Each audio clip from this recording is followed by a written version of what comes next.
perkenalkan, nama Sri Zamelia, NIM 2021704, tingkat 1B keperawatan, mahasiswi dari Stiketesi Tangerang. Di sini saya akan menjelaskan sistem kardiovaskular. Nah, yang pertama itu ada TOMI, sistem jantung manusia. Nah, yang berwarna merah ini adalah pembuluh darah aorta. Kemudian yang berwarna biru ini adalah pembuluh darah pulmonal dari paru-paru masuk ke jantung. Kemudian kita lihat sebuah bagian dari jantung yang dapat kita ketahui. Jantung yaitu sebesar kepalan tangan manusia yang beratnya 25 kg yang terdiri dari 4 filip atau ruangan. Nah, di sini ruangan sebelah kanan itu ada atrium kanan dan di sini ada atrium kiri.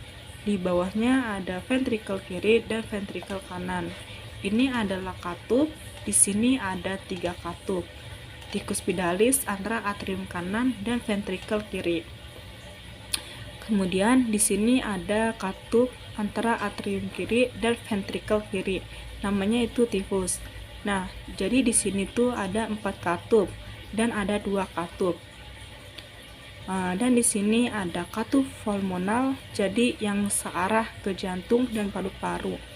Di sini juga nanti ada katup aorta. Ini dari ventrikel ke seluruh tubuh. Jadi jantung kita ini memompakan darah ke seluruh tubuh, mempunyai 4 ruangan dan 4 katup. Katup pulmonal namanya atau bisa disebut pulmonaris.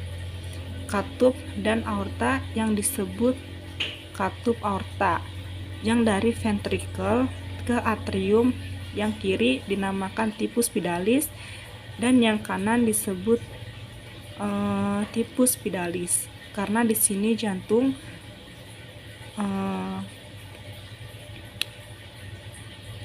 ada 3 ruangan. Di sini ada miokard yaitu otot jantung dan di sini ada septum adalah pembagiannya.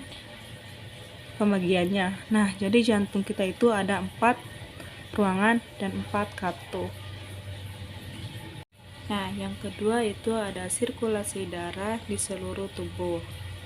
Jadi ada 2 sirkulasi darah yang harus Anda ketahui, yang besar dan yang kecil. Sirkulasi darah yang kecil antara jantung dan polmu. Jadi antara ini sirkulasi darah keluar dari atrium dan ventrikel kiri masuk ke jantung atau paru-paru. Dari paru-paru keluar darah masuk ke dalam atrium kiri. Nah, dari ventrikel kanan yang masuk ke paru-paru sirkulasi pulmonalis dan kembali melalui vena cava pulmonalis. Nah, sirkulasi darah bersih masuk ke atrium kiri dan keluar dari ventrikel, masuk ke otak, ke seluruh tubuh. Nah, jadi sirkulasi darah besar itu dari jantung ke seluruh tubuh, dari seluruh tubuh dan kembali lagi ke jantung melalui vena cava superior dan masuk lagi ke atrium. Jadi setiap darah masuk ke jantung melalui atrium dan keluar melalui vena. Nah, ini adalah katup subpidaliis dan ini katup pidaliis. Dan ini adalah penjelasan tentang sirkulasi darah di seluruh tubuh manusia. Nah, yang ketiga itu ada sirkulasi darah janin. Bahwa sirkulasi darah janin itu berbeda dengan pada darah manusia. Jadi dia paru-parunya itu pada janin tidak berfungsi, tapi yang berfungsi adalah plasenta. Nah, di sini darah volumukalis, saluran dari plasenta ke darah ke ibunya. Jadi sirkulasi darah ini plasenta masuk ke vena umbilicalis membawa darah bersih masuk ke atrium kanan karena tidak ada ke paru-paru tapi langsung ke lamen oval. masuk ke dalam atrium kiri dan atrium kanan. Darah masuk ke ventrikel kiri, disalurkan ke seluruh tubuh. Jadi di sini yang berfungsi dia adalah jadi tidak ke paru-paru, yaitu diambil alih oleh plasenta. Jadi darah seluruh tubuh yang kotor ini akan masuk ke dalam atrium umbilicalis, dari umbilicalis kembali ke plasenta. Jadi sirkulasi darah kecil mirip dengan sirkulasi darah janin. Kenapa? Nah, di sini begitu bayi lahir, kenapa dia harus menangis? Karena ada lamen oval yang harus ditutup, karena kalau tidak ditutup, maka darah di sini bisa mengeluarkan percampuran antara darah kotor dan darah bersih. Jadi sekatnya ini adalah lamen oval, ini harus ditutup begitu janin menangis, karena dia akan menggerakkan jantung dan paru-paru, dan begitu ditutup dan paru-paru akan terbuka. Yang keempat itu ada perbedaan pembuluh darah arteri dan vena. Darah vena selalu membawa darah kotor, sedangkan aorta membawa darah bersih. Mempunyai dinding yang lebih tipis pada vena, sedangkan aorta lebih tebal. Di vena ini banyak katup yang berfungsi untuk menahan agar aliran darah tidak ke bawah, karena di vena tidak ada tekanan dari jantung, sedangkan di aorta ada tekanan. Nah, kalau kita mendeteksi antara aorta dan vena, kalau ada suara denyut nadi yaitu aorta, kalau tidak ada suara denyut nadi itu vena. Nah, di sini ada lumennya tipis,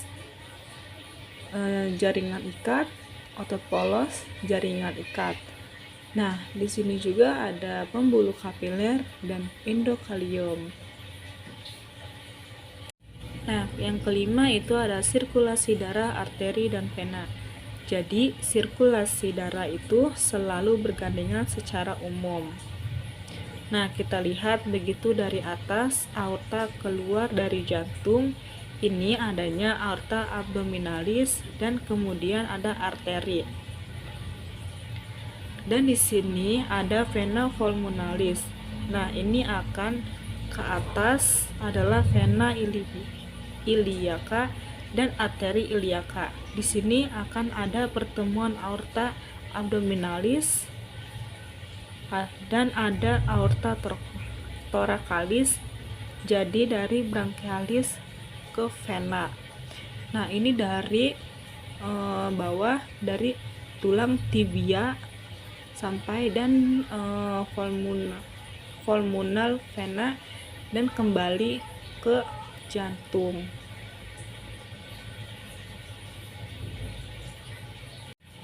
Nah, yang terakhir itu ada perbandingan sirkulasi darah, arteri, dan vena.